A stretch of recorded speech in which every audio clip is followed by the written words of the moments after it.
Hey guys, Captain Andrew here with FishHeadwatersLake.com with your on the water report for today.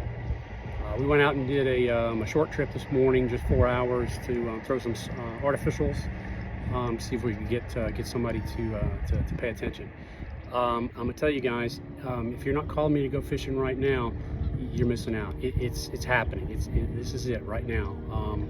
The big females have moved up into those shallow flats and and are looking to spawn. Just about every fish we caught today had real big bellies. They're doing their thing. They're up in that shallow grass. We threw top waters first thing in the morning. The spook style, walk the dog style bait was one that produced most of our fish.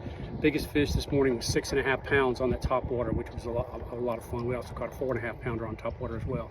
That's a blast, catching a big fish like that on top water, especially those big females. So again, I've mentioned it a few times. The key is moving the thing relatively slowly. I use these spook type baits, walk the dog baits that have got a rattle in them, so they're really nice and loud. But one of the things is most people get into this cadence where they're twitch, twitch, twitch, twitch, twitch, twitch, twitch, and they're really moving that thing through the water really fast. That's not my technique. I'm twitching that thing much slower. So basically, what I'm wanting that bait to do is twitch sideways, twitch sideways, twitch sideways, and it's really not doing a whole lot of forward moving.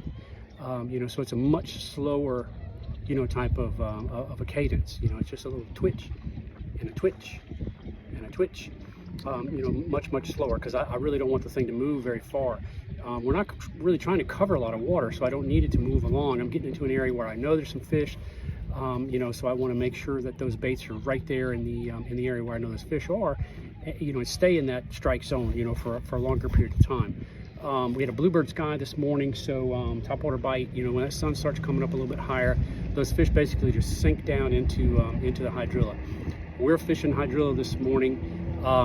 It's about a foot below the surface, so it's coming up all the way to the top, but those areas are 5 and 6 feet deep, so that's a lot of hydrilla. So those fish are cruising up closer to the top of the hydrilla early in the morning, if they've been feeding at night or whatever, but they're up closer to the top. They're more apt to grab a topwater bait, but as soon as that sun gets high in the sky, they basically just sink down in it, and it's a lot more challenging to get them to come out of that stuff to grab a topwater bait. So we'll switch over to something that a little subsurface kind of thing, fishing the same type of area. We fished an area about the size of a football field today. Didn't move from there. We caught 19 fish, and all good fish. Everything was 14 inches or bigger, so they're all keepers. So we caught a decent load of fish, especially for artificial and just a short trip. So when a topwater bite seems like it's slowing down a little bit, when that sun starts coming up, I'll switch over. I'm a huge fan of a fluke. Of course, I call it a jerk shad, but that's one of my favorite baits. I can work that thing just about any old way. And anybody that whether you've got a great amount of experience or not, can work the fluke style bait pretty easily. There's really no way to do it wrong. As long as it's coming through the grass and making a little bit of noise, sinking down in those holes. But again, the key is to try to move the thing as slowly as possible, letting it pause, letting it fall, letting it really do its work.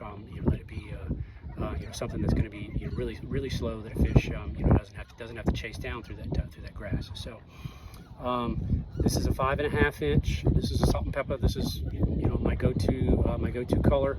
I got only 2 or 3 colors that I really fall back on. This is one of my favorites. Clear water, dirty water. It's got those big black flakes, so it really has some nice depth when it's coming through the water. It has some dimension when you see the silver flakes and the black flakes or whatever. I'll throw them just a pure silver, but sometimes I'll give it a little bit of shiners have got red tips on their fin, so sometimes I'll just stick it in that little dip it stuff and give it a little bit of red once in a while. So I'm using a twist lock style hook. This is probably a 5.0. Use a pretty big hook. you know, a nice heavy wire, you know, a good brand hook. I'm not using a small hook because, again, what I'm wanting to do is I want to make sure that hook has plenty of room when it comes out of the plastic. I want to make sure that there's plenty of room to hook that fish. A normal gapped hook, I just don't think has enough space in here to be able to hook a fish. You know, you don't want to just stick out, you know, this much. You know, once it sticks out of the plastic, I want that wider wider gap. So I use something, a 5/0 or a 6/0, you know, hook in these style baits. This is a screw lock, but just a regular worm hook is fine too. Now, something that I do a little different. Most folks will tie, you know, a uni knot or a Palomar or some other, you know, straight down to the hook. I use a loop knot.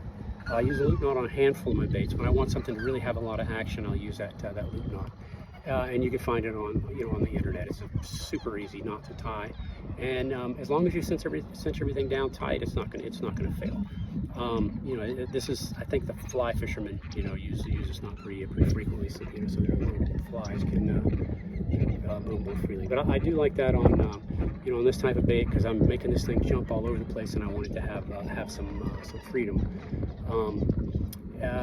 And you know, I use fluorocarbon leader on everything that I throw for the most part. You know, a lot of guys just throw straight braid all the way down, but I like the fluorocarbon, so you know, that's just kind of my thing. So we caught a handful of fish on the jerk shad today. This was the only color that we threw, so the handful of fish we caught you know, came on this particular color. And we did throw the bone shaker for a bit this morning. This is a salt and pepper. So we threw some salt and pepper. This is a 1/2 ounce. You know, these fish, it's hard for them to turn down, you know, a shiner or a shad or, you know, or anything like that. So, you know, something that mimics that. This is a color that, you know, again, I like that salt and pepper kind of a color. I prefer paddle tail or a boot tail, or, you know, whatever you want to call that little, you know, Mr. Twister shaddy looking thing. That's a trailer that I pull most of the time. It's got a you know, a pretty nice profile. You know, it's long enough, comes with the water. You know, it's a pretty decent sized meal for fish, but it's not so big that you know, that you're not going to get bites from all sizes of fish. So we caught 3 fish, I think, on the bone shaker. You didn't throw it, you know, a whole bunch. It's a heavy bait to throw, cast and reel, but we did catch a handful of fish on that.